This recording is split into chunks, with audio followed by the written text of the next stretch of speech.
Olá, internautas da TV Seduc. Sou Jéssica Cavalcante, psicóloga em formação. Vou fazer aqui minha autodescrição como forma de inclusão. Sou mulher, de pele clara, com sardas no rosto, cabelos longos, pretos. Estou vestindo uma blusa bege, um relógio de cor branca. E estou aqui mediando um diálogo com dois profissionais da rede socioassistencial, a psicóloga Kelviane Freitas e o advogado Neto Bezerra.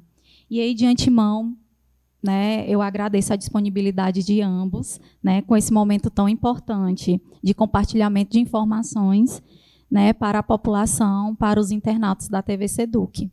E aí, eu queria falar o porquê a Secretaria de Assistência está desenvolvendo essa semana do combate da não violência contra a mulher.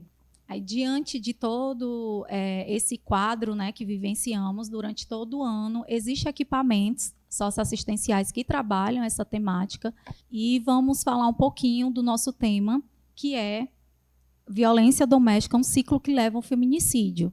E aí eu peço um apelo aos internautas de toda a Morada Nova, Ceará, Brasil, que mulheres não se calem. Então, existem pesquisas que revelam que durante todo o ano, de 2022 para 2023, houve um salto aí de denúncias de violências de casos. De 11,8% do ano passado, teve um salto de 13% para 2023. E em relação às vítimas que procuram a delegacia, fora aqueles casos que são subnotificados, que a gente não tem acesso. E aí, quando a gente questiona o motivo dessas mulheres não ir para a delegacia, muitas delas falam que elas ainda não se sentem seguras e que aquele local ainda não é um local que vai resolver o problema que ela está passando no domicílio ou familiar. E aí, essa contradição ela tem uma base muito na transparência de responsabilidade, em vista que essas mulheres elas acreditam ser as próprias responsáveis por produzir esse tipo de agressão. E aí a gente vai falar um pouquinho isso aqui, agora. E aí, por que o dia 25? Por que a gente está fazendo essa semana toda e voltar para o dia 25, que foi uma data que causou muito impacto durante todo o país, que a gente aborda o dia 25, que é o Dia Internacional de Não Violência contra a Mulher, que aconteceu um caso bárbaro, de 3 mulheres que foram brutalmente assassinadas.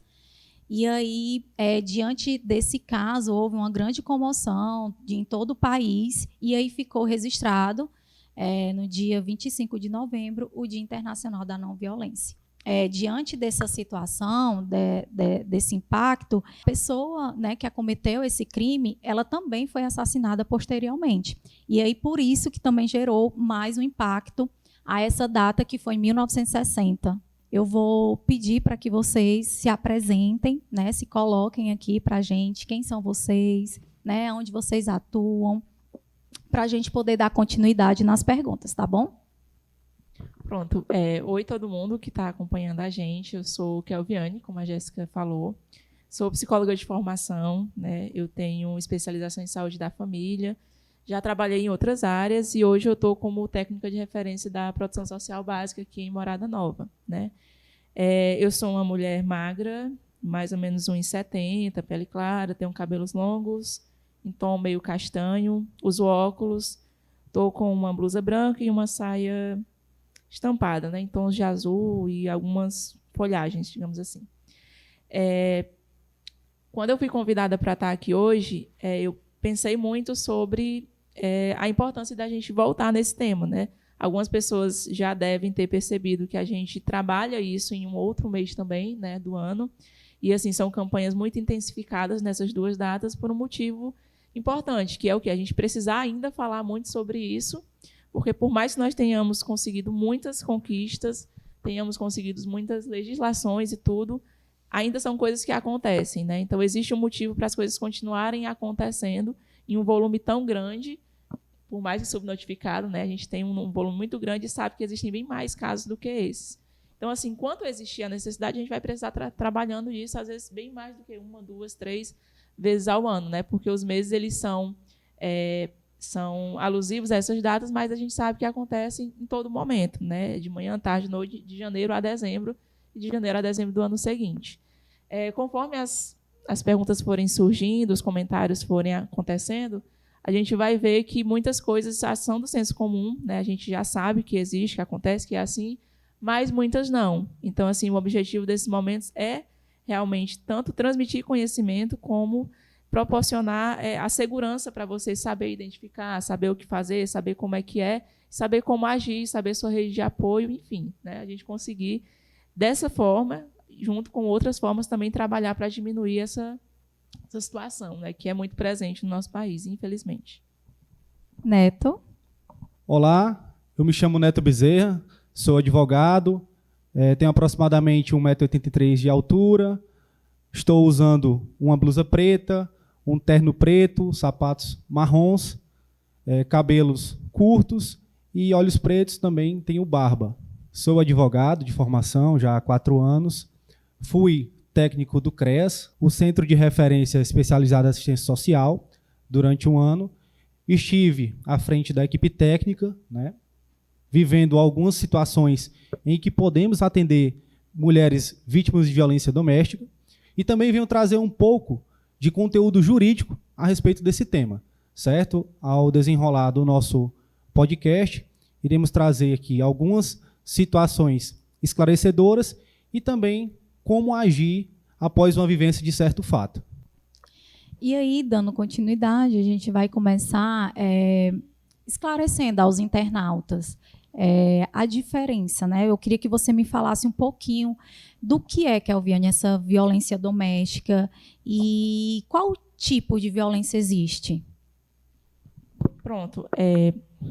Eu acho que é mais ou menos entendido por todos, assim, é fácil de entender o que é uma situação de violência de uma maneira geral, né? Bater em alguém é uma violência, é um tipo de violência. A gente parte dessa ideia de que todo mundo entende que isso é uma violência. Só que é muito comum a gente dizer tal coisa é violência, tal coisa é violência, mas não esclarece que a violência é algo bem maior do que o que a gente está acostumado a entender como violência. Por exemplo, a violência doméstica, a gente está falando aqui da violência doméstica direcionada às mulheres, mas não necessariamente é só direcionada a mulheres, né? Crianças podem sofrer, idosos podem sofrer, adultos, né, também podem sofrer de uma maneira geral. Então, assim, existe uma definição maior de violência que acontece nesse contexto que a gente chama de doméstico, mas não necessariamente só dentro de uma casa, é mais, né, relacionada ao ambiente de convivência familiar ou de parceria, de outras formas. E aí, essa violência mais geral, ela pode ser direcionada ao público das mulheres, né? Que seria um recorte de gênero, digamos assim. Então, a violência doméstica direcionada às mulheres, a violência doméstica com mulheres ou de gênero, ela tem uma característica muito, muito marcada, né? Que é, primeiro, de ser muito presente, né? Quase que é automático, a gente pensa em violência doméstica, a gente já associa às mulheres. Por quê? Porque é um volume imenso de casos, de quadros, de notícias, a gente vê muito isso. Né? E esse ato de violência, ele não precisa ser praticado necessariamente por um parceiro, certo? Pode ser por uma pessoa familiar. Então, como o número maior de casos de denúncia é de parceiros, e na maioria dos casos parceiros do sexo masculino, né, os homens, a gente até vai falar muito de agressor, de abusador, de homem, porque é o que mais acontece. Então, é mais fácil estar na nossa fala. Mas todo mundo precisa saber que também acontecem outras formas de violência de gênero, vindas de outras mulheres, vindas de outras formas, certo? Mas aí a gente vai tentar trabalhar com o mais geral, para até ficar mais fácil de conversar. Esses atos, né, de abuso, de violência, eles podem ser por ações, né, mais materiais, assim, físicas, ou eles podem ser de outras formas, né, que é o que a gente vai falar de tipos de violência. Quando a gente fala desses tipos de violência, a gente tem que entender que não é um mais importante do que o outro, ou um mais danoso do que o outro, ou um só acontece se o outro não existir. No geral, inclusive, acontece mais de um ao mesmo tempo, certo? A gente divide assim para ficar mais fácil de entender, para entender que às vezes não existe a física, mas existe uma série de outras que podem ser tão danosas, e para a gente conseguir conversar sobre. Mas é importante saber, Não é só um tipo, cada pessoa tem um tipo, né? E não é um tipo mais grave do que os outros tipos. A lei não cobre só um tipo e deixa a outra descoberta. São todos, certo? Então, aí são os 5, né? Que é a física, a psicológica, patrimonial, moral e sexual. Geralmente, eu acho que é mais simples começar pela física, porque a gente já vai partindo de um entendimento que todo mundo tem. Né? O que é uma violência física? É um puxão, é um empurrão, é uma batida, é um espancamento, uma morte. Isso é um pouco mais simples de entender, porém não é simples de evitar, porque, no geral, não começa já com um tapa. A violência física, claro, em alguns casos ela já é a primeira, né? Já vai assim uma explosão e já acontece ela. Mas, geralmente, ela já é o avanço de outras formas de violência, certo? O estágio de uma violência física, geralmente, ele já denuncia que existiam outras antes. Então, a gente precisa ficar atento a todos esses sinais, sabe? De agressividade expresso pelo corpo mesmo, certo? Pelo murro, pelo empurrão, pelo beliscão, pelo afastamento. E aí, né, vai evoluindo. Já o que a gente chama de violência psicológica, né, que muitas pessoas nem consideram, a gente tem muita ideia de que coisa psicológica é coisa criada na nossa cabeça. Então, assim, não existe. Se não existe, se foi eu que criei, eu não tenho nem por que estar falando. Eu tenho que resolver comigo mesmo. Coisa da minha cabeça, eu resolvo dentro da minha cabeça. Né? A gente escuta isso nos lugares. Mas, assim, a violência psicológica, hoje ela tem mais espaço de fala. Porque hoje a gente já consegue saber que, por exemplo, uma depressão ela pode ser consequência de uma violência. Uma ansiedade, geralmente, é consequência de outros casos, né? Mas na situação de violência pode ser uma consequência de uma vivência de violência. A gente já tem mais espaço para falar, mas não necessariamente a gente tem espaço para valorar isso como importante, entende? Então, assim, a gente conversa muito de saúde mental, porque é muito bonito ter saúde mental, falar, é muito glamouroso, postar uma história muito glamourosa. Mas, por exemplo, se tem uma pessoa sofrendo uma situação de que ela não consegue estar dentro de casa na presença do marido, porque tem um medo absurdo dos gritos que ele vai dar, certo? Das ameaças que ele vai fazer, do menosprezo que ele vai ter, da diminuição que ele vai ter em relação a você. E aí você começa a ter essa crise de pânico, de ansiedade e tudo mais relacionada à convivência com o seu marido dentro de casa. Isso é um tipo de violência, geralmente a gente encaixaria na violência doméstica e em algum outro, né, a depender da análise. Só que a gente não vai entender isso como violência. A gente vai entender como o quê? Nossa, essa pessoa está com dificuldade de estar até embaixo do mesmo teto com o marido. Que loucura é essa? Por que casou? Se é para estar assim, né? A gente não entende isso como violência psicológica, apesar de estar falando a todo tempo que a violência psicológica existe, que as emoções são importantes e tudo mais.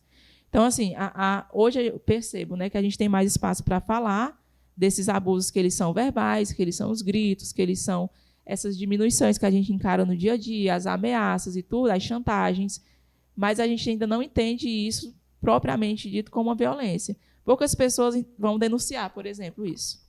Bem poucas. Se for isso em conjunto com um espancamento, aí talvez seja mais fácil denunciar.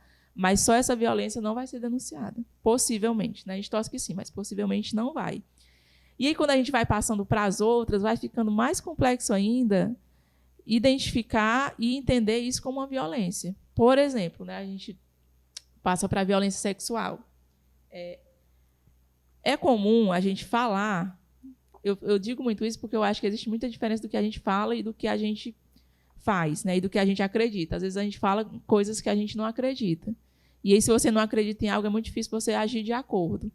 Mas a gente fala com muita frequência que relação sexual só com consentimento de ambas as partes, né? Mas, na prática, isso quer dizer o quê? Isso quer dizer que, por exemplo, se eu consenti e na hora eu não quis mais, não é consentido. Ah, você quis na hora e na hora mudou de ideia. Mudei.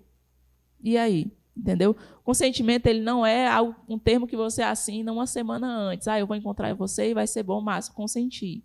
Não, é ali naquela situação. Se naquela situação não foi consentido, é um tipo de violência. Mas a gente entender, acreditar e agir de acordo com isso é muito difícil, certo?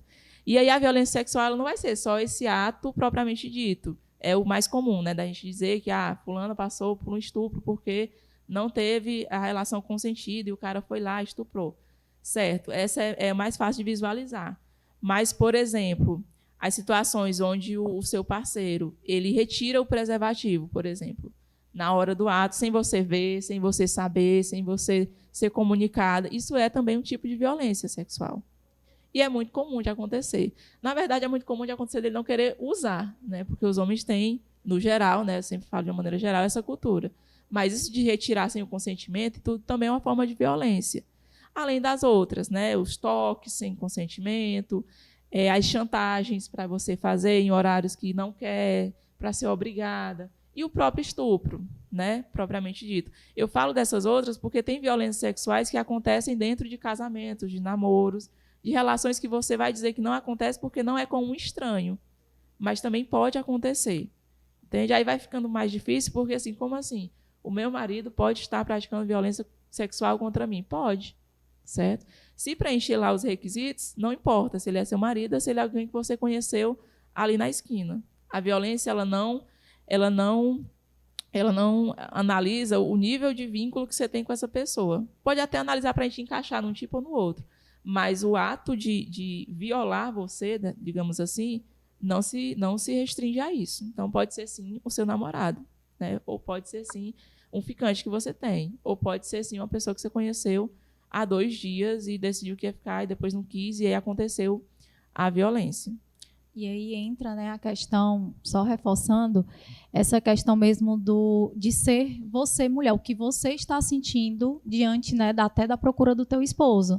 Se você não está bem, né, ou foi um dia cheio e você realmente naquele momento você não quer, né, e simplesmente você só quer relaxar, dormir, e aí a insistência do companheiro, né, por não entender essa situação e o que você, mulher, está sentindo naquele momento. Não, eu vou só para satisfazer o parceiro e pronto, e vou dormir logo e acabou, né? E aí isso também machuca, né? Um tipo de violência, porque é o que você, mulher, está sentindo dentro, né? Então, a gente tem que se ligar nisso, e isso também é uma forma de abuso sexual que acontece.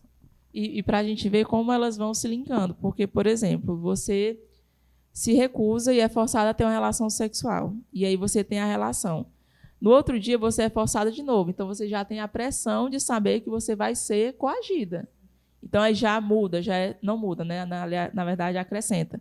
Existe uma violência psicológica em cima disso. E se algum dia ele negar, você vai ser obrigada, empurrada, forçada a fazer. Então, assim, é o que eu estava falando no início. Um tipo não exclui o outro. Nessa análise, a gente já conseguiria ver pelo menos os 3 tipos anteriores na mesma situação. Entende? Então, assim, é algo muito complexo de entender. Quando a gente parte para as outras duas, eu acho que a patrimonial é uma discussão nova, é um assunto novo, assim, de entender, né? E principalmente relacionado às mulheres, a nós mulheres, porque historicamente a gente não tem muito acesso a patrimônios, a renda, né? A coisas assim, a objetos ou a empregos. A gente não tem isso.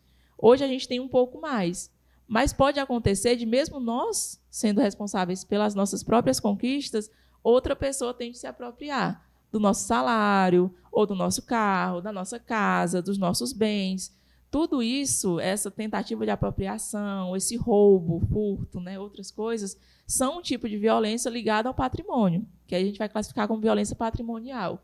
É bem novo assim, entre aspas, digamos, mas é uma discussão muito importante, principalmente para nós mulheres, porque diz muito da sociedade não aceitar que a gente tenha acesso às coisas que nós conquistamos, que até o que a gente conquista, na verdade, não é propriedade nossa, é do outro. E isso é uma forma de violência, né? Por fim, mas não menos importante, a gente tem a violência moral, que às vezes é um pouco difícil de repassar a explicação, porque em algum momento ela se mistura com as outras, principalmente a psicológica, né? Porque a violência moral ela vai muito na dignidade, digamos assim, certo?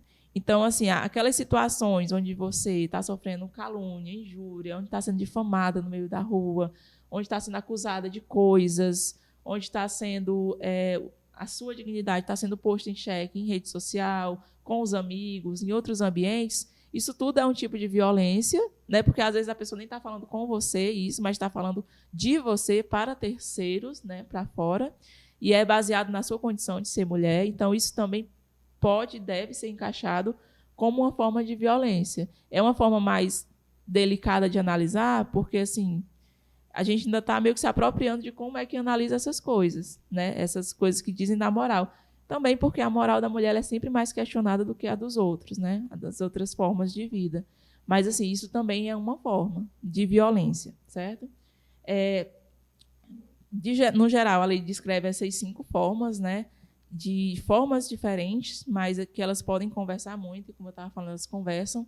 E, assim, reforçar que não é uma escala de gravidade. A gente não fala de uma menos grave para uma mais grave. Até porque os danos gerados por algumas dessas, que a gente nem acha que são tão graves, eles podem ser permanentes, intensos e bem maiores do que o de algumas outras. Então, assim, essas formas, todas elas podem ser denunciadas, certo? A gente não vai denunciar todas, porque, infelizmente, ainda, né? E aí o que a gente tem tentado mudar com esses momentos é a noção das pessoas de que algumas dessas formas são violências não só na palavra, mas também na possibilidade de terem repercussões para as pessoas que estão praticando. E aí, Kelvin, entra até uma discussão sobre, né, mães e pais que estão em separação, e aí tem que ver a questão do patrimônio, até discutir a questão da pensão alimentícia, que entra também, né, que muitos pais, ao sair de casa, ele restringe isso, ele controla esse dinheiro, né, e aí muitas mães, elas passam por essa situação, e ele tentar suspender ou controlar essa pensão alimentícia também gera um tipo de violência, né, que entra como a violência patrimonial, né, isso, e é uma coisa também que a gente não se liga, né, as mulheres geralmente não se ligam, e aí elas não buscam a justiça, elas não buscam essa rede de apoio para poder realmente cessar essas situações, né, porque realmente é um tipo de abuso. Ele tenta controlar a mulher a partir daquele dinheiro mensal que ele vai colocar para os filhos, né? E a partir disso desencadeia, sim, outro tipo de violência. E aí, dando continuidade, já que a gente falou, né, dos tipos de violência, o que é essa violência, aí a gente agora vai colocar ela dentro realmente, né, da lei. E aí, qual foi a lei que surgiu, que realmente respalda, né, essa violência, esses atos? E realmente existe uma lei específica, Neto, que as mulheres elas possam, né, ter esses direitos garantidos? Fala um pouquinho para a gente sobre essa lei. Sim, Jéssica. Na verdade, a Lei Maria da Penha, a lei número 11.340, foi promulgada ainda em 2006, certo? Ela foi desenvolvida a partir de um caso que repercutiu bastante, né, muito famoso, que é o caso da dona Maria da Penha, certo? E a partir dessa situação vivenciada por ela, de agressões, de um contexto que avançou tanto que ela chegou a ficar até com uma certa deficiência, e essa lei ela criou uma proteção às mulheres vítimas de violência doméstica, seja qualquer tipo de violência, assim como a Kelviane já falou, seja a violência física, a psicológica, a violência sexual, enfim, qualquer modalidade, certo? Essa legislação, além de alterar o Código Penal, onde ela trouxe uma gravidade maior a crimes praticados contra a mulher em contexto de violência doméstica, ela também traz algumas hipóteses de proteção imediata. Ou seja, ela visa prevenir que aconteça um crime ou também garantir à mulher o seu direito de ir e vir, o seu direito de não ser incomodada em hipótese alguma. E a partir do momento da comunicação à autoridade policial, ou seja, do registro da ocorrência, a mulher ela pode solicitar medidas protetivas de urgência. Mas o que é isso? O que são essas medidas?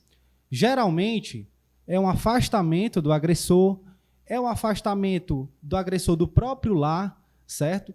É a proibição de comunicação, seja pessoalmente ou por qualquer outro meio, seja por meio eletrônico, através de parentes, enfim, é fazer com que o agressor ele se afaste completamente da vítima e conseguir garantir a ela o seu direito de liberdade, o seu direito de expressão e também que ela tenha uma certa tranquilidade, certo? Explicando um pouco de como se trata, de como é aplicada essa legislação, a vítima ela pode se dirigir à delegacia de polícia e, a partir daí, sem a necessidade de nenhuma concordância do agressor, a própria autoridade policial, né, no caso do delegado de polícia, ele vai solicitar ao judiciário essas medidas protetivas que a vítima achar conveniente e, a partir daí, o próprio juiz vai deferir as medidas que ele achar convenientes e necessárias e vai notificar ao agressor para que ele se abstenha de se aproximar da vítima ou de manter qualquer contato, certo? Então, assim, é uma legislação bem específica e necessária para que possa trazer uma proteção e dignidade às nossas mulheres. Pronto, então, diante de todo esse cenário, né, lei, político, como o Neto falou, que envolve a lei em si, existe também causas, né? Causas que colocam toda essa covardia, né, expressa de forma mesmo de atos violentos. E aí eu queria, Kelviane, que você me falasse um pouquinho dessas causas de violência. Não existe um motivo. E aí vem a dificuldade de se trabalhar a violência, porque se não existe um motivo, não existe uma solução, certo? É um conjunto de várias soluções, na verdade, várias tentativas de solução para uma situação que tem várias causas. Não tem como a gente dizer que uma pessoa, por mais que existam estudos, né, que vão ver esse fator genético e tal, hereditária, predisposição, não tem como a gente dizer que uma pessoa nasce violenta, certo? Até se você for tentar fazer um diagnóstico de algum transtorno, você vai precisar partir a partir de uma certa idade para fazer um diagnóstico. Então, assim, de uma maneira geral, a gente dá para dizer que a gente não nasce violento. Então, o que é que acontece? Coisas na vida acontecem, né? E a gente vai se tornando ou vai tendo um acesso facilitado a esse modo de ser violento. Se, por exemplo, né, tem uma série de outras pontuações de causa, mas a gente tem um fenômeno maior que a gente chama de uma forma muito bonita, né, que é o machismo estrutural. O que seria isso? Quando a gente nasce, a gente não nasce no mundo novo. É novo para a gente. Mas para quem já está aqui, o mundo existe. E ele existe e existe funcionando de um jeito específico. Existe uma estrutura que já está nesse mundo. Então, o jeito das pessoas falarem, o jeito das pessoas vestirem, as músicas, os valores dela, né, da sociedade já existe e a gente é jogado. A gente pode nascer num ambiente onde as pessoas vão nos ensinar valores diferentes. É isso que a gente está tentando fazer, né? Para uma mudança de sociedade, a gente não consegue fazer de noite para o dia, a gente consegue fazer de uma geração para outra. Então, a gente está tentando mudar esses valores. Mas, vamos lá, né? A gente nasce e é jogado num campo que já tem uma série de valores. O machismo estrutural, que a gente chama, é um conjunto de valores que já existe no mundo e que favorecem situações como essa de violência doméstica direcionada a mulheres. Como assim, Kelviane? O que é que, na prática, o que é que pode ser? Meu filho nasceu, ele tem 4 anos, ele já está nesse sistema estrutural? Já, ele já nasceu nisso. Por exemplo, quando o seu filho de 4 anos começa a chorar e você diz, olha, não chore não, porque esse negócio de homem chorar não vai prestar, você vai crescer e vai ser um covarde. Isso é um sintoma bem simples, né? Direcionado a uma criança, mas é um sintoma dessa estrutura maior. Ou, por exemplo, a sua filha, que é a irmã desse rapazinho que chorou e você brigou, ela terminaram de almoçar e você pediu para ela botar o pratinho na pia, que é uma competência, inclusive, que as crianças têm que ter mesmo nessa idade, né? Mais ou menos. Só que não é uma competência só dela, é uma competência dos dois, mas você só pediu a ela. Por quê? Porque você já entende que a estrutura te ensinou que é a função dela fazer isso. Aos 4 anos de idade, a função só dela. De onde é que vem isso? Você não lê no livro que a função dela é essa aos 4 anos. Você vai ler que ela tem que saber guardar o brinquedo no cestinho, que ela tem que saber botar um prato em cima da mesa, mas não só ela, todas as crianças. Porém, a gente já entende que é só ela, certo? Então, isso é uma forma da gente entender o que é uma estrutura e o que é uma estrutura machista, porque diz como é que a gente vai atuar e como é que a gente vai educar as pessoas, mesmo que a gente não perceba. É isso que a gente está tentando mudar, esses valores, sabe? Mas aí as coisas vão acontecendo, e a criança nasceu nesse meio, ela vai crescendo, e aí outros fatores eles vão sendo mais importantes na determinação, mais importantes não, tão importantes quanto na determinação da ocorrência desse tipo de violência. Por exemplo, homens eles são mais estimulados a consumir, por exemplo, bebida alcoólica. Homens são mais estimulados a responderem a situações da vida com postura de agressividade, de autoridade, de poder. Homens são mais estimulados a isso de não expressar sentimentos e emoções. Então, assim, isso do consumo de álcool, isso do modo de ser mais agressivo, explosivo, isso do ter que ocupar sempre uma posição de poder, nunca uma posição de fragilidade. Isso do ter outras questões, como, por exemplo, baixo nível de escolaridade, também é um predeterminante. Isso de ter não ter boas condições de vida, não ter acesso à alimentação, à moradia, não ter acesso a trabalho, ter problemas de renda. Isso tudo são fatores que geram uma situação onde a violência, às vezes, é uma das únicas respostas que você pode esperar que exista. Porque já tem uma série de fatores desencadeando isso. Sabe? Então, entende? Não é uma coisa que eu estou dizendo assim, essa pessoa aqui eu consigo olhar para ele e consigo saber que ele é um homem violento. Não tem como saber disso. Sim, não tem. Tem como a gente fazer os estereótipos, né? Mas estereótipos não necessariamente são a realidade. Agora, a partir do momento que você se depara com a situação, que você analisa, que você vê que está presente isso tudo, que é um cara alcoolista, que é um cara que, por exemplo, tem um transtorno mental não diagnosticado, que tem sintomas de agressividade, de impulsividade, ou que não tem esse transtorno, mas que foi criado dentro de um ambiente de muita violência e ele só sabe reproduzir violência. É um cara que não tem acesso a nenhum tipo de estudo ou de formação. É um cara que tem muita pressão para poder conseguir o trabalho e botar a comida dentro de casa. Quando você começa a olhar toda essa situação, você vê que a violência aconteceu e que existem explicações, digamos assim, não existem justificativas, né? Porque não se justifica. Mas existem situações que podem te ajudar a entender como é que chegou nesse ponto, certo? Então, assim, na hora que a gente... É caso a caso. A gente tem essa situação mais geral de saber que nesse contexto vai poder existir, mas, às vezes, os casos eles são bem específicos, né? Então, assim, tem causas, mas não são necessariamente causas, são fatores que podem influenciar com muita força a existência. Só que a gente não vai falar assim, né? A gente fala causa que é para ficar mais resumido. Exatamente. E aí existe estatística, certo? E como eu falei, cada ano vem aumentando, principalmente aqui no Brasil, através a gente vê nos noticiários todo dia, todo momento. Uma mulher hoje, nesse momento agora, ela pode estar sofrendo algum tipo de violência. E aí, Neto, fala um pouquinho sobre essa estatística no Brasil, no Ceará. Esse número realmente é gritante, não é? Como é que está? Bom, a gente traz uma estatística relativa já ao feminicídio, pois o feminicídio ele é um crime doloso contra a vida que, querendo ou não, ele deriva de uma situação de violência doméstica, seja uma violência psicológica, seja uma violência física, que, como a própria Kelviane já falou no início, o conjunto dessas violências podem levar a um crime mais grave, certo?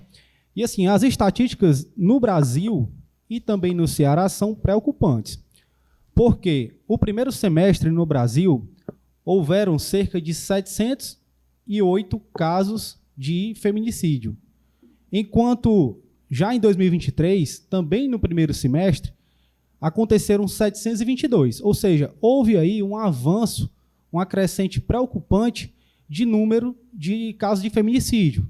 Nesse ano, aqui no Ceará, foram registrados 33 casos de feminicídio entre janeiro e outubro, enquanto o ano passado inteiro foram registrados apenas, entre aspas, 28 casos. Ou seja, houve aí um avanço de crime de feminicídios, enquanto o ano ainda não acabou, certo? Esses dados foram extraídos pela Secretaria de Segurança Pública e Desenvolvimento Social aqui do estado do Ceará e estão disponíveis para consulta. É isso, né? Preocupante, realmente. Por isso que a gente está aqui hoje, né, reforçando mais uma vez, para tentar conscientizar, informar a população sobre esses casos de violência e tipo de violência. E aí, Kelviane, explica só mais um pouquinho como normalmente inicia essas agressões, porque assim, eu creio que existem internautas jovens, né, muito jovens, mulheres, meninas que também estão iniciando, né, a vida afetiva, né, com os meninos dentro da escola ou fora da escola. E aí eu queria que você expressasse, falasse um pouquinho dessa informação, até para elas realmente se empoderarem dessa informação e evitar, né, caso venha a acontecer dentro do ambiente escolar ou fora, até mesmo na vizinhança, e elas realmente poder, naquele momento, dar um basta. E aí, explica um pouquinho para a gente. Eu acho que esse momento de dar um basta, ele merece uma consideração anterior. Por quê? Muitas vezes a gente identifica que a violência está iniciando, né? A gente identifica que alguma coisa não está bem. Às vezes não sabe nem nomear como violência, mas identifica que não está bem. Só que o que acontece, né? Aí vem o tal do machismo estrutural de novo. Nós, mulheres, nós somos ensinadas a insistir nas coisas, a fazer as coisas darem certo. Por quê? Porque é nosso papel fazer a relação funcionar. Então, assim, às vezes você sabe identificar que está começando a não ir bem, mas você insiste, que é aquele papel de salvador, aquele papel que a gente até brinca, né? Um centro de reabilitação para o cara, porque ele vai começar a se relacionar com você e vai melhorar, e vai progredir e tudo mais.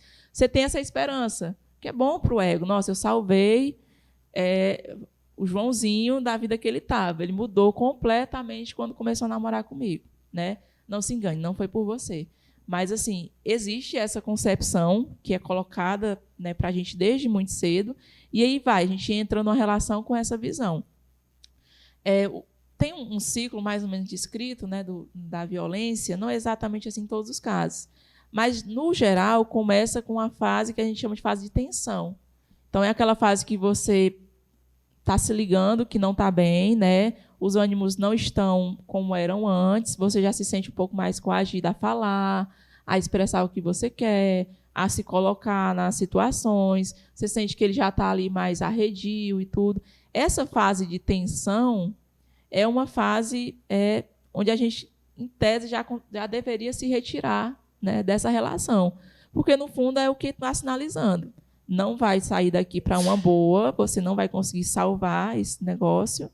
Às vezes, você para nessa fase e já coloca para a pessoa e alguma coisa muda, né? Eu acho que eu venho de uma fala muito, muito crítica, mas, assim, só para fazer um parêntese. Atualmente, as pessoas que eu mais atendo em clínica são homens, né? Ano passado, eu estava em outro município, em outro contexto, e eu já atendi alguns, né? Quando eu mudei para cá, tanto online como presencial, a maioria das pessoas são homens que eu atendo. Então, assim, eu acho que alguma coisa está mudando. E eu lembro que, há um tempo atrás, ainda na faculdade, eu cheguei a atender um caso de um cara que ele estava começando a se perceber como uma pessoa violenta. Então, ele estava começando a ter os impulsos de agressão e ele procurou ajuda porque ele queria parar ainda antes de praticar a violência física, né? Então, esses pequenos exemplos, eles me deixam esperançosa, digamos assim, porque eu acho que as coisas mudam, mas as coisas mudam de forma muito lenta, né? Então, assim, existe a mudança, a gente precisa saber identificar quando o seu parceiro está disposto a sentar, conversar, quando os acordos de mudança que ele faz realmente acontecem, ou quando ele está fazendo aquilo ali só para barganhar, né, a sua permanência na relação. Ele diz que vai mudar, mas na semana seguinte ele está do mesmo jeito. Certo? Então, assim, ao mesmo tempo que eu acho que o diálogo é importante, eu acho que a gente não pode confiar no diálogo sempre para ter esperanças não fundamentadas em nada, né? Então, assim, essa fase de tensão é uma fase que, se você vai fazer alguma intervenção para salvar a sua relação, para resolver, teria que ser nessa fase. Na verdade, teria que ser anterior. Você já teria que entrar numa relação acordando. Olha, comigo é dessa forma, isso aqui é inegociável para mim, eu prezo a minha liberdade, a minha autonomia e tudo. Esse é o ideal de um relacionamento saudável. Você já inicia conversando sobre isso. Mas aí você não iniciou, porque a maioria das vezes, a gente, às vezes, até pela paixão e tudo entra de cabeça. Nessa fase de tensão, você precisa fazer uma intervenção, porque depois dela não vai vir coisa boa, né? Depois dessa fase de tensão, no geral, já vem os atos de violência propriamente dito. Então, já vem os gritos, as ameaças, os empurrões, já vem tudo isso que a gente vem conversando.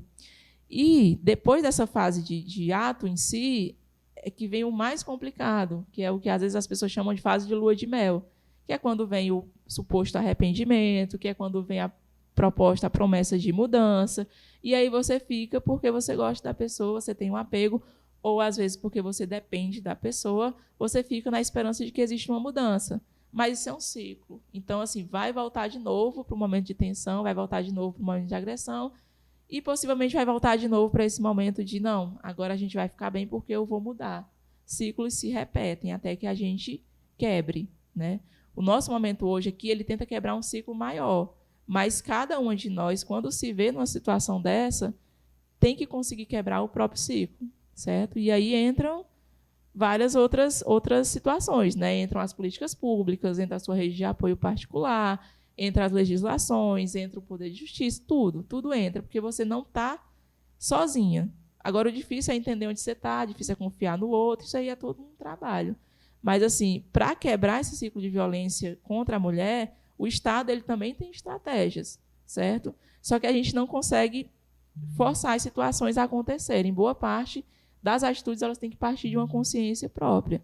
Claro que em algumas situações o Estado intervém sem questionar nada, porque aí já é um absurdo muito grande, né? Já é o exagero.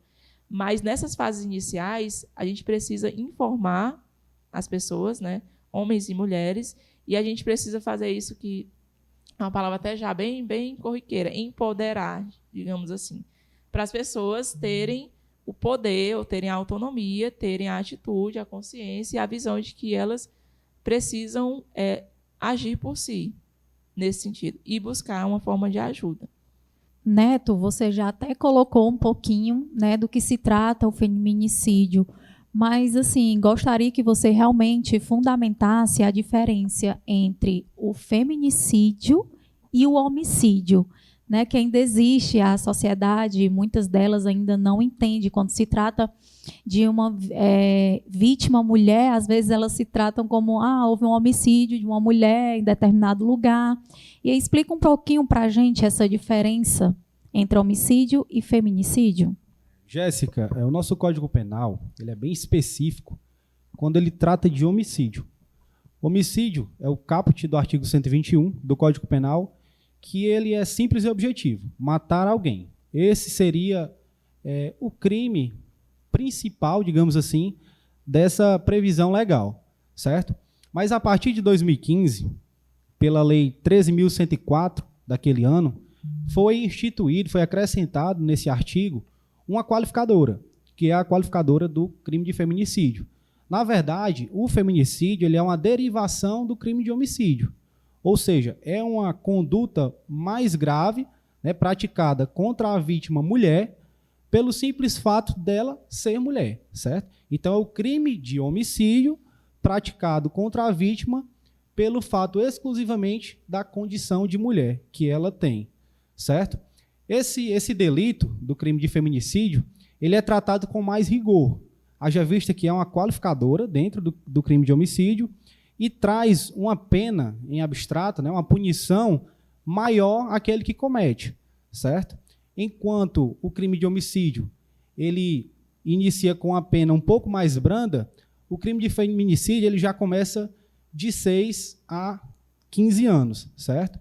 Então, assim, é uma forma que o legislador viu de punir o agressor, no caso do crime de feminicídio, a pessoa que praticou, né, que consumou o crime de feminicídio, que houve o resultado morte, ou que praticou a conduta da tentativa, certo? Ambos vão ser punidos com mais rigor e estão dentro do crime de homicídio.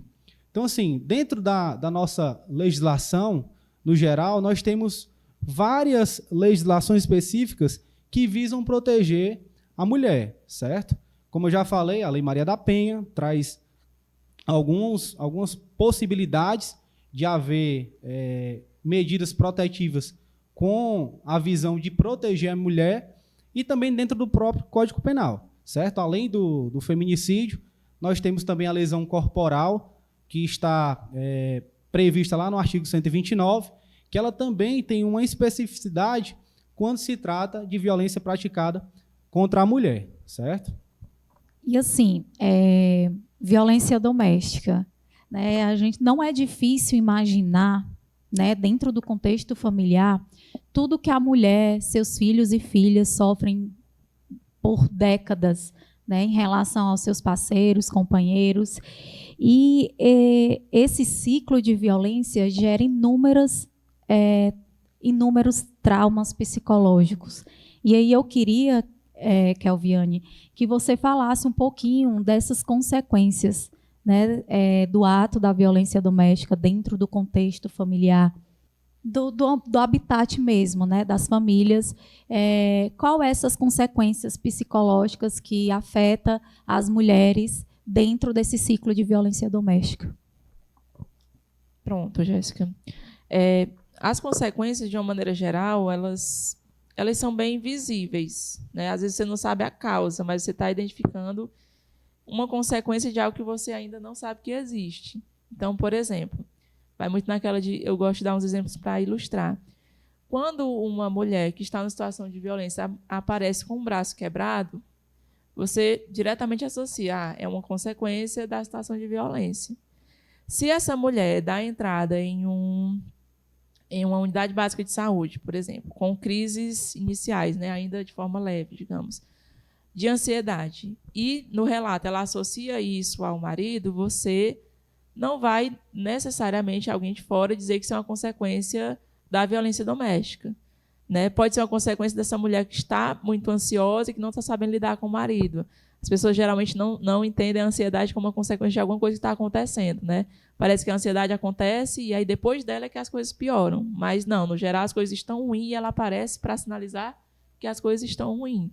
Então, isso de entrar em um isolamento maior, isso de um choro frequente, isso de crise de ansiedade, de pânico, de episódios depressivos, isso de perder o desejo de autocuidado, sabe? De banhar-se, de vestir-se, de querer abandonar o trabalho, isso de não conseguir mais cuidar dos filhos, né? São sintomas que eles podem sinalizar, na verdade, eles já sinalizam alguma coisa muito errada. Então, assim, você já tem que investigar independentemente de qual seja o motivo. Mas eles podem também estar sinalizando uma situação de violência, né? De violência doméstica, já que é o que a gente está falando. E aí, assim, essas consequências, elas não aparecem da noite para o dia, elas não aparecem de forma intensa e persistente do nada, né? Geralmente ela vem assim, uma crise de insônia que eu estou tendo, porque eu estou discutindo muito com meu marido. Todo dia a gente discute e já tem uma semana que eu não durmo. Aí eu vou no médico, aí o médico diz o quê? Você está sem dormir há uma semana? Tô. Não perguntam se ela tem uma ideia de qual seja o motivo. No geral, ele fala, não, então toma esse remédio aqui que vai regular seu sono. Toma ele por um mês. Aí você toma, o sono melhora, mas a situação de exposição a essa violência continua. Então, você vai voltar. Até que esse profissional tenha o cuidado de perguntar o que é que está acontecendo e de começar, pelo menos, a sinalizar para você, olha, isso aqui pode estar acontecendo por conta das brigas que você está tendo muito frequentes na sua casa. Talvez você não se dê conta disso, entende?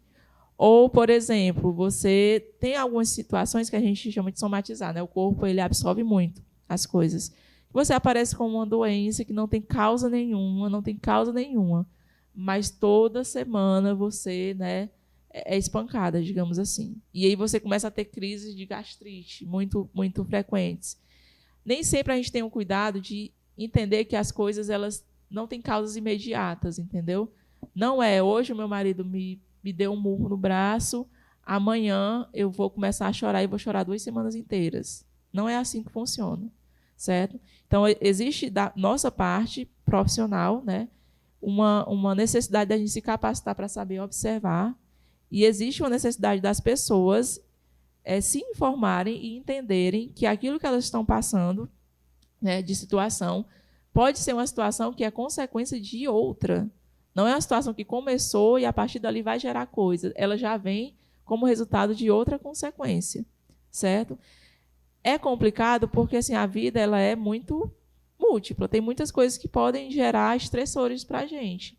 Mas a gente precisa saber que situações de violência, geralmente, elas desencadeiam alguns transtornos ou pioram transtornos que já existem ou são agravantes para doenças, outras doenças de base, né, essas doenças que a gente entende realmente como doença. Então, assim, de nenhum modo, né, em nenhuma forma, a situação de violência ela traz algum tipo de benefício, por mais que as pessoas achem, né, que está permanecendo nisso porque está se beneficiando de alguma forma, né? Permanece no casamento porque o seu marido lhe mantém, lhe dá seus luxos e tudo mais. Só que é essa sensibilidade que a gente acaba perdendo no dia a dia. Porque é muito mais simples a gente achar que uma pessoa que está em uma situação de violência física, ela tem um motivo maior para sair da situação. Entendeu? Quando é uma violência psicológica ou patrimonial, não é bem um motivo. É um problema do casal, mas não é um motivo, sabe? Aquela coisa assim, vocês têm esse problema porque ele pega o seu cartão e fica com o seu salário todinho. Mas não é motivo para separar, porque ele compra comida. Entendeu? Então, assim, não é um motivo. É só uma coisinha a mais. Mas, vejam, geralmente situações de violência, elas puxam outras. Assim como, por exemplo, você já ter sido uma pessoa que praticou violência em um relacionamento anterior é um fator de risco, vamos botar assim, para você reproduzir isso em outras relações. Uma situação de violência, às vezes, ela puxa outra. Porque se você se sente confortável em praticar uma dessas formas de violência, você sabe que você pode ter abertura para praticar as outras. E daí para a prática é uma questão de tempo, certo? Então, se você, né, nós mulheres, já que de quem a gente está mais falando, se fortalece antes das situações acontecerem ou se fortalece nessa fase de tensão, tem mais chances das coisas não evoluírem, seja porque você permaneceu na relação e resolveu, ou seja porque você decidiu sair daquele relacionamento, né? É uma decisão, certo? De uma forma ou de outra, a gente acaba... Agora eu vou ser bem filosófica. A gente acaba sempre precisando decidir, né? E se responsabilizar. Sim, aí diante do que você colocou, né, existe a questão dos mitos e verdades, né? Um deles a gente configura como, você só está nessa relação porque está sendo beneficiada, como você falou há pouco. Violência doméstica só acontece dentro de famílias de invulnerabilidade social, né, ausência de renda. E existem esses mitos na sociedade que as pessoas acabam internalizando como se fosse uma verdade. E aí você poderia falar para a gente um pouquinho do que é um mito, realmente o que é verdade, para poder esclarecer aqui para os internautas? Eu acho que esses mitos permanecem existindo porque eles fazem parte dessa estrutura que a gente estava falando no início, né? Então, isso de que as mulheres elas causam a violência é muito cruel dizer isso para alguém, sabe? Mas a gente diz muito, a gente assim como sociedade, né? Ser mulher não é causa de violência, né? Ser mulher, a gente poderia dizer que é quase um fator de risco hoje em dia, mas não é a causa, não era para ser, certo? Porque o fato de eu existir da forma como eu sou não justifica alguém me agredir de nenhum modo, mas para algumas pessoas justifica. E a gente internaliza isso, a gente internaliza dizer, poxa, mas foi eu que usei aquela roupa, poxa, mas foi eu que fui trabalhar numa sala que só tem homens, poxa, mas fui eu que naquele dia que ele queria muito transar comigo, eu não quis, né? Eu deveria ter querido, porque eu estou no casamento para isso também. Poxa, os meus filhos, no dia que ele chegou em casa, os meninos não tinham tomado banho, eu não dei o banho. Tudo isso é uma autoculpabilização e também existe a culpabilização externa, né? A gente introjeta muito isso, a gente consome e acaba tomando isso como verdade. E é muito difícil trabalhar a violência com alguém que acha que está gerando a própria violência. É um trabalho muito anterior. A gente tem que, primeiro, explicar para as pessoas, para as mulheres principalmente, e para os homens também, que não são as mulheres que geram a violência, entendeu? Porque se a gente entende isso, a gente consegue trabalhar as outras coisas. Mas se a gente não entende isso, tudo que a gente faz posteriormente não se fundamenta, porque você continua acreditando que é ela que está causando. Sabe aquilo de a gente falar as coisas, mas a gente não acreditar nas coisas que a gente fala? É um exemplo. A gente fala muito, não é a mulher que gera a violência. Mas se eu acredito que nada do que eu faça vai contra isso, porque é uma crença minha. Até mesmo a questão do fracasso do casamento, né? Quando a mulher ela opta a dizer, vai para a família, para a mãe, para o pai, para a família externa, e diz, olha, eu vou me separar. A primeira coisa que eles olham para ela e dizem assim, o que foi que você fez? O que foi que aconteceu? Né? Então, assim, joga essa responsabilidade para cima da mulher, e aí realmente o fracasso do casamento acaba culpando também a mulher. Né? E existe justamente esses mitos na sociedade, e a mulher muitas vezes ela tem que aturar essas situações porque ela sente que está protegendo a sua família, os seus filhos. Acho que é melhor criar os filhos na presença dos dois, mesmo que com conflitos, do que criar os filhos com pais separados. Isso é um mito muito propagado. Por quê? Mas às vezes eu acho que é muito simples de você entender. Se você tem um contexto que tem os pais juntos numa casa, mas eles estão direto em conflito, como é que essa criança ela vai ter uma boa criação? Sabe? Às vezes a gente precisa apelar para o óbvio. O óbvio precisa ser dito também. Não tem como uma criança ter uma boa criação vivendo uma situação de violência. Então, às vezes é mais saudável, eu sei que deve ser bem difícil, né, para quem vive a maternidade, mas é mais saudável você entender que seu filho vai ser melhor criado se você estiver distante do seu agressor. Entende? Só que mitos, gente, não são resolvidos ou dissolvidos só com uma fala de uma profissional em um videocast. Né? Eles são dissolvidos com muita luta diária. Né? Todo dia a gente tem que falar, e todo dia, se a pessoa disser a mesma coisa, a gente tem que acolher e tem que trabalhar de novo. É um trabalho assim, muito diário mesmo, constante, precisa ser. É o nosso papel enquanto educador de verdade, né? E aí, Neto, eu queria que você me falasse um pouquinho. Existe um projeto de lei que foi sancionado agora este ano, né, pelo atual presidente Lula, que é o que prevê o auxílio aluguel para mulheres vítimas de violência.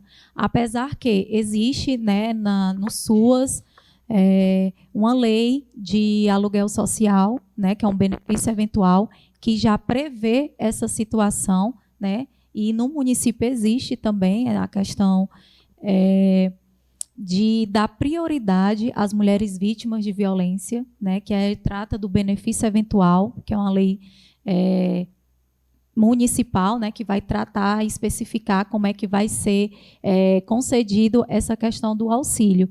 Mas aí eu queria que você falasse um pouquinho dessa que foi sancionada pelo atual presidente Lula. Jéssica, quando a gente fala dessa lei atual, bem recente, né, sancionada pelo presidente Lula, a gente inclui o auxílio aluguel dentro daquelas medidas protetivas que eu falei no início, né, que podem ser concedidas à mulher vítima de violência doméstica ou familiar. Ou seja, além daquelas hipóteses de afastamento do lar, de proibição de se aproximar a uma certa distância, proibição de contato, a mulher ela vai poder contar também com esse auxílio aluguel, certo? Ele pode ser concedido por até 6 meses e, a partir do caso concreto, ser reavaliado. E quando a gente fala dessa lei, a gente fala não só do auxílio aluguel, mas a gente fala de uma atenção que é necessária ser dispensada à mulher, certo? A gente fala também do atendimento à mulher na delegacia da mulher, certo? Que é um tema muito importante. Infelizmente, aqui no município a gente não conta com a delegacia da mulher, mas nesses casos, nos municípios onde existem, ela tem o direito de ser atendida por uma policial feminina, certo? Para que evite qualquer tipo de constrangimento. E assim a gente vai puxando outros temas também muito importantes, seja de legislação específica ou de até mesmo jurisprudência, de posicionamentos dos tribunais superiores, certo? Então, assim, sobre posicionamento dos tribunais, a gente tem algo bem recente também, que todas as mulheres vítimas de violência doméstica ou familiar, elas sofrem, consequentemente, dano moral. Ou seja, ali no momento em que o juiz ele for prolatar uma sentença, ele for prolatar um julgamento, ele deve também, a requerimento da parte, arbitrar uma verba, né, em pecúnia para que sirva como um caráter reparador e pedagógico, certo? seria ali uma atribuição de um dano moral sofrido pela mulher. Outra legislação também bem recente é a questão da proibição da guarda compartilhada entre pais que têm algum tipo de procedimento registrado, de medida protetiva deferida, ou seja, quando houver comprovadamente um caso em que os pais eles tiveram esse atrito, existe uma disputa judicial, existe uma persecução penal, não haverá a possibilidade de se conceder a guarda compartilhada, justamente para preservar a integridade física da mulher vítima da violência e evitar esse contato tão frequente entre ambos. Sim, interessante. E aí vamos falar agora um pouquinho sobre o perfil de vítima. Nós colocamos aqui, né, diversos perfis, situações, mas que a Elviane especifique, assim, estatisticamente, o perfil de mulheres vítimas de violência doméstica, quais são? Como eu tinha falado, por mais que a gente não possa dizer que o agressor tem um rosto ou a vítima tem um rosto, as pessoas têm perfis, né? E aí, como a gente, dentro de política pública, trabalha com dados, trabalha com pesquisas, com relatórios, a gente consegue observar que existe um perfil de modo de existir que está mais propenso a viver situações de violência, existe um perfil que está mais propenso a praticar situações de violência. Por isso que a gente fala muito de homens, de vocês homens, a gente fala muito de mulheres, de nós mulheres, porque a gente fala de uma linguagem mais geral baseada nas estatísticas, né? Então, assim, para as situações de violência de uma maneira geral, a gente sabe que a população negra ela tem uma maior chance de sofrer diversas formas de violência. As mulheres negras, então, elas têm uma maior chance de sofrer violência doméstica. Por quê? Né? Aí a gente precisaria entrar em outros assuntos, mas a gente sabe que a população negra tem uma série de outras situações que as colocam em um lugar de predisposição a sofrer violências, de várias formas. E com a mulher negra não é diferente, porque, além de ser parte da população, ela ainda tem um marcador de gênero, né? Ainda é uma mulher negra. E se for uma mulher negra periférica, mais ainda, porque as situações de pobreza, por mais que elas não ditem quem sofre ou não violência doméstica, uma situação de pobreza, como a gente falou antes, é um dos fatores geradores desse tipo de situação. Porque a pobreza ela é uma insegurança alimentar, uma insegurança de moradia, uma insegurança de renda, e essas inseguranças todas elas favorecem as situações de violência de existir, certo? Então, mulheres negras periféricas e jovens também são pessoas que estão mais, né, vulneráveis, digamos assim, a essa situação de violência. E aí tem um outro dado que é até interessante, eu estava conversando com a Jéssica, que a gente já tem conseguido observar que muitos dos casos, né, acredito que não sei se a maioria, eles já estão sendo observados em interiores, em cidades, em cidades menores. Por que isso? Né? Sempre que a gente olha um dado, eu tinha um professor que ele dizia assim, os dados eles são só informações, você tem que interpretar, você tem que jogar uma teoria em cima para poder fazer uma fundamentação, né, para explicar aqueles dados. Um dado não quer me dizer muita coisa. O que vai me dizer o que aquele dado está querendo mostrar é a forma como eu interpreto. Então, assim, você dizer que, por exemplo, mulheres negras é um dado, sofrem mais violência. Você vai ter que entender por que são mulheres negras. Esse dado sozinho ele não te diz muita coisa. Aí você vai buscar fundamentação teórica, histórica e tudo para justificar isso. Quando a gente pega esse dado de por que está acontecendo mais nos interiores, esse tipo de violência, a gente precisa, e aí eu não tenho uma resposta bem dada, né, bem elaborada, mas a gente precisa pensar por que são em cidades menores, né, se tem a ver com a quantidade de habitantes, se tem a ver com o nível de escolaridade ou desenvolvimento humano, se tem a ver com a cultura local, se tem a ver com algum fenômeno específico daquele lugar, daqueles lugares, né, desses lugares, se tem a ver com acesso à cultura, a lazer, à moradia, o que é que tem a ver, certo? A gente precisa explicar isso, porque é na explicação desse dado que a gente vai conseguir formular novas políticas públicas, né? O Neto já estava falando de algumas legislações que as coisas só existem se forem bem fundamentadas. Se não forem, a gente não consegue caminhar. Então, assim, nós temos hoje uma abertura para falar mais sobre isso. Porque a gente veio de um período, né, e agora sem fazer Eu acho que tudo é político, mas nem tudo é partidário, nem tudo é politicagem. Mas a gente veio de um período onde o nosso chefe maior ele proferia muitas frases contra mulheres que dificultavam a gente até conseguir reagir. Porque, poxa, se o nosso maior representante está pensando dessa forma, como é que a gente vai nadar contra a corrente? Certo? Então, a gente precisa ter, pelo menos, um terreno onde a gente consiga falar, onde a gente consiga fundamentar e onde consiga existir políticas públicas, legislações, equipamentos, sabe, direitos, garantia de direitos para essas mulheres. Senão, a nossa discussão ela vai retroceder. Né? A gente avança um pouco e, a depender do terreno onde a gente está, a gente retrocede. Isso, para a gente, é muita perda. Porque, como eu disse, as mudanças históricas elas levam gerações. Se a gente retrocede dentro de uma geração, pode ter certeza que 2 ou 3 que a gente teria avançado, a gente já não avança. Porque são mudanças muito lentas. Né? E aí, Neto, tu pode falar um pouquinho do perfil do agressor, o perfil desses autores?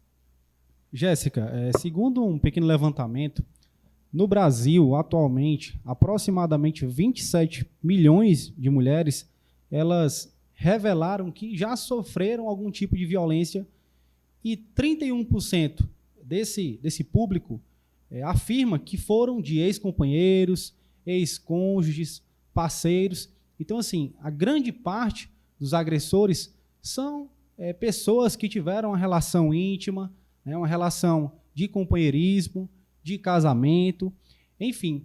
65% desse público afirma que durante esse tempo transcorrido, nos últimos 12 meses, as violências aumentaram. E elas atribuem isso à falta de uma punição mais severa, certo? A maioria do público entrevistado, ele afirma que o agressor ele não faz isso só uma vez. Ele volta a delinquir, ele volta a praticar a violência, e tudo isso nos revela que as punições elas devem ser acompanhadas de perto, para que nem aconteça isso da primeira vez, quiçá isso volte a acontecer, certo?